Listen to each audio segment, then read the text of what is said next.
మా ఇద్దరు పేరెంట్, మా అమ్మగారు నాన్నగారు ఇద్దరు ఆర్టిస్టులే. యెస్.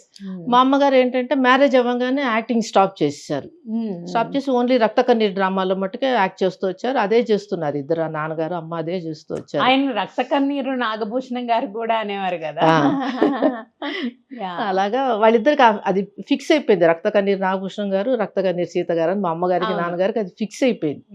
సో మ్యారేజ్ తర్వాత అమ్మ ఫిలిమ్స్ యాక్ట్ చేయలేదు. బిఫోర్ మ్యారేజే చేశారు, మ్యారేజ్ తర్వాత చేయలేదు. కానీ వాళ్ళిద్దరూ ఎంత లెజెండ్స్ అని ఇప్పుడు మా అమ్మగారి గురించి కానీ మా నాన్నగారి గురించి కానీ ఎవరన్నా చెప్తున్నప్పుడు ఇప్పుడు ఆనందం వేస్తుంది. ఇప్పుడు కొంచెం ఇప్పుడు ఫీల్ అవుతున్నాం గర్వంగా, కానీ అప్పుడు లేదు అసలు. అంత తెలియదు కూడా వాళ్ళ గురించి. వాళ్ళ దాన్ని ఏమంటారు, వాళ్ళ అంటే వాళ్ళ ఎలా ఉన్నారు బయట, ఎంత పాపులర్ అయ్యారు అనేది మీకు తెలియకపోవడం అంటారా? అంతేనా? మా నాన్నగారు ఎంత గ్రేట్ ఆర్టిస్ట్ అని అలా చెప్పుకోలేదు ఎప్పుడు స్కూల్ డేస్ లో కూడా. కానీ మళ్ళీ స్కూల్లో అంతా మాకు చాలా ఇది ఉండేది. నా సపరేట్ గా కూర్చోబెట్టడాలు, నన్ను మార్కులు తక్కువ వచ్చినా కొంచెం ఇంట్రెస్ట్ చేసి చూపించడాలు. అయ్యో ఒకసారి ఏమైందంటే మ్యాథ్స్ ఎగ్జామ్ రాస్తున్నాను నేను. మ్యాథ్స్ లో చాలా కష్టపడితే 35 వస్తాయి, చాలా కష్టపడాలి దానికి కూడా.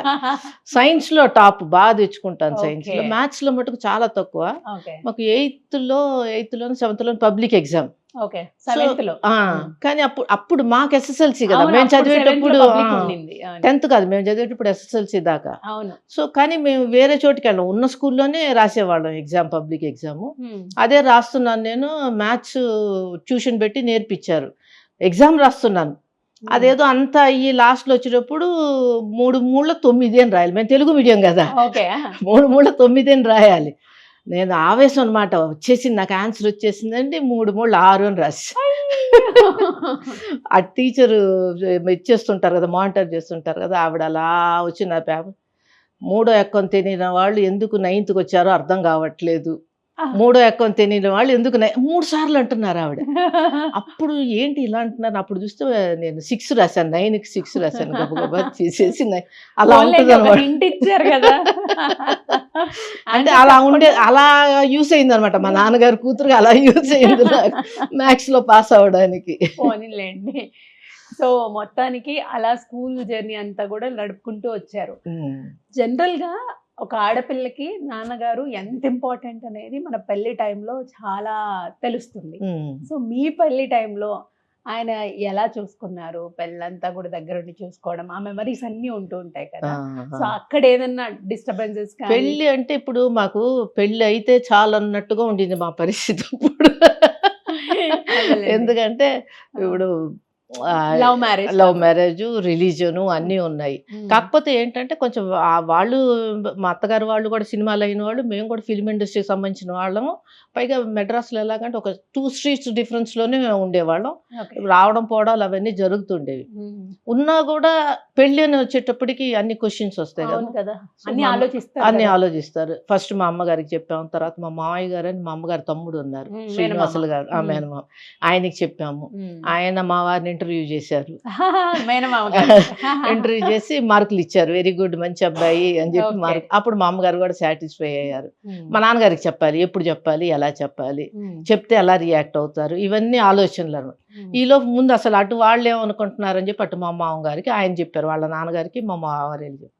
మా మామగారు చాలా ఒప్పుకొని అదంతా ఏం లేదు. అప్పుడు మా ఆడబిడ్డను మా మరిది ఏంటంటే చిన్నపిల్లలు.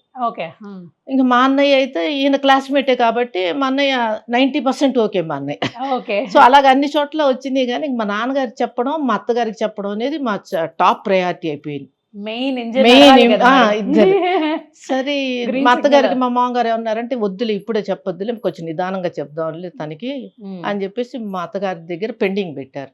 ఈలోపు ఒకరోజు టైం చూసుకొని మా అమ్మగారు మా నాన్నగారికి చెప్తే, మా నాన్నగారు కూడా ఆయన ఇంటర్వ్యూకి పిలిచారు. రా బాబు ఇంటర్వ్యూకి వచ్చారు. ఇంటర్వ్యూలు అన్నీ అడిగారు, క్వశ్చన్స్ అన్నీ అడిగి ఆయనకు కూడా మాట్లాడే పద్ధతి అదంతా. అప్పుడు ఆయన అసిస్టెంట్ కెమెరామెన్గా పనిచేస్తున్నారు. అప్పుడు నాన్నగారికి మామూలుగా పరిచయమేనా మీరు చెప్పండి? మామూలుగా అప్పుడప్పుడు ఇంటికి, మా అన్నయ్య ఈయన క్లాస్మేట్స్ కదా, అప్పుడప్పుడు ఇంటికి వస్తూ వెళ్తుంటారు కాబట్టి.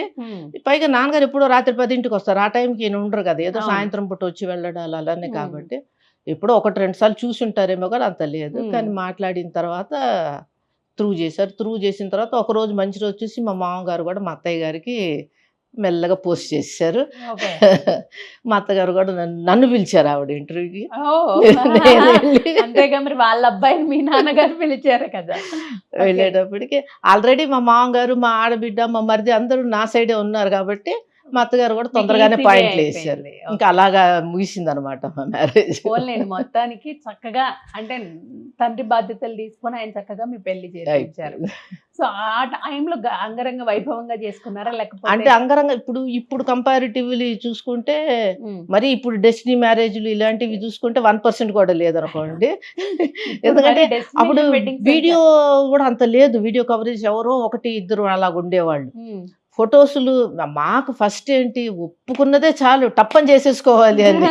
మళ్ళీ ఎందుకు గొడవలు, మళ్ళీ గొడవలు ఇవన్నీ ఎందుకు, సరే ఏదో చలో చలో చలో చలో అని ఫినిష్ చేసేసాం. ఓకే. బంధువుల్ని అందరిని అందరిని పిలిచి పిలిచారు. సంవత్సరంలో జరిగిపోయింది. సో పెళ్లి మెమరీస్ ఇప్పుడు అనుకుంటూ ఉంటారా, ఇంకా గ్రాండ్ గా చేసుకోవాల్సిందే అని అనిపిస్తా? లేదండి, అలా ఇప్పుడు అనుకోలేదు, గ్రాండ్ గా అనుకోలేదు. అమ్మా ఈ ఇందిరా దేవుడా అనుకున్నాం. షష్టి పూర్తి గ్రాండ్ గా చేసుకోవచ్చు. షష్టి పూర్తి కూడా చేసుకోలేదండి, అది కూడా అయిపోయింది. నాకు 65, నాకు 65, ఆయనకి 67, అది కూడా చేసుకోలే. అయ్యో, ఇప్పుడు చేసుకోవచ్చా? అంటే ఏముందిలేండి, ఎప్పుడో ఒకసారి మళ్ళీ చేసుకోవడం. అంటే షష్టి పూర్తి టైంలో అప్పటి మెమరీస్ అన్నిటిని మళ్ళీ రీకలెక్ట్ ప్లస్ అక్కడ ఏమైనా మిస్ అయినవి ఇక్కడ చేసుకోవాలనుకుంటుంటారు కదా. సో అలాగే. బట్ నాన్నగారు మిస్ అవుతారు. అమ్మ కూడా లేరు, అమ్మగారు, నాన్నగారు, అన్నయ్య గారు కూడా. సో నేను మెయిన్ ఏంటంటే ఇంటర్వ్యూలో నాన్నగారి గురించి తెలియని విషయాలు అందరికీ తెలియాలి అంటే ఆయన యాక్టింగ్ మాత్రమే చూస్తున్నాం మేము. ఇప్పటికీ పాత సినిమాలు చూస్తూ ఉంటే ఎంత చక్కగా నటిస్తున్నారు అబ్బా. డ్యూయల్ రోల్లో కూడా నటించారు, లేడీ క్యారెక్టర్ వేసి. అంటే అమ్మాయిలు ఎలా అయితే హావభావాలు పలికిస్తారో సేమ్ అదే విధంగా ఆ సినిమాలో ఉంటూ ఉంటారు కదా నాన్నగారు. సో ఆయన గురించి ఇంకా చాలా తెలుసుకోవాలని ఉంది మాకు. ఏదైనా బెస్ట్ మెమరీ ఉందా? ఇప్పుడు మీరు డ్యూయల్ రోల్ అంటే నాకు గుర్తొస్తుంది. నేను కృష్ణ గారు హీరోగా యాక్ట్ చేసిన సినిమాలో నాన్నగారు కూడా ఒక క్యారెక్టర్ ఉంది. దాంట్లో తల్లి నాన్నగారే, కొడుకు నాన్నగారే, తల్లి కొడుకులు 2 క్యారెక్టర్ నాన్నగారే.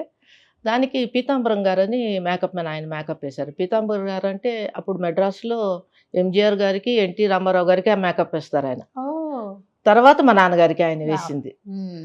అంటే ఒక క్యారెక్టర్ ఆర్టిస్ట్ కూడా ఒక మంచి పర్సనల్ మేకప్ మ్యాన్ అలా అప్పట్లో ఉండేదన్నమాట. ఆయన వేశారు మేకప్, ఆడ గెటప్ అంతా వేసిన తర్వాత మేకప్ షూటింగ్కి వెళ్ళే ముందు మా నాన్నగారు ఏం చేశారంటే, డ్రైవర్తో నువ్వు ఇప్పుడే రాకు, నేను రోడ్ చివరికి వెళ్తాను, తర్వాత నువ్వు వెనకాల రా అని చెప్పేసి మామూలుగా కర్ర పట్టుకొని మెల్లగా కిందకి దిగి మా ఇంటి ముందుకు వచ్చేలాగా స్థలం ఉంటుందిలేండి, చెట్లు గిట్లు అంతా ఉండేది. ఆ గార్డెన్ ఏరియాలో కొంచెం ఉంటుంది, ఒక సన్నజాతి చెట్టు ఉంటుంది గేట్ దగ్గర. అక్కడ నిలబడితే కనిపించాం జనరల్ గా రోడ్డు మీదకి. అక్కడ నుంచొని మెల్లగా దాన్ని దిగి అట్లా రోడ్డు మీదకి వెళ్ళిపోయారు. ఇతనికి స్ట్రిక్ట్ గా చెప్పారు వెంటనే వెనకాల రాకు అని చెప్పి. అలా కొంచెం రోడ్ చివరి దాకా వెళ్ళారు. ఎవరు చూసిన వాళ్ళు ఏంటో వింత అలా చూసుకొని వెళ్ళారు కానీ అది ఇదేంటి నాగభూషణ్ గారు నడుచుకుంటూ వెళ్తున్నారని ఎవ్వరు అనలేదట. సో రోడ్ చివరికి వెళ్ళిన తర్వాత నైట్ వచ్చి చెప్పారు, పొద్దున ఇలా నడుచుకుంటూ వెళ్ళాను, సక్సెస్ అయినట్టే నేను.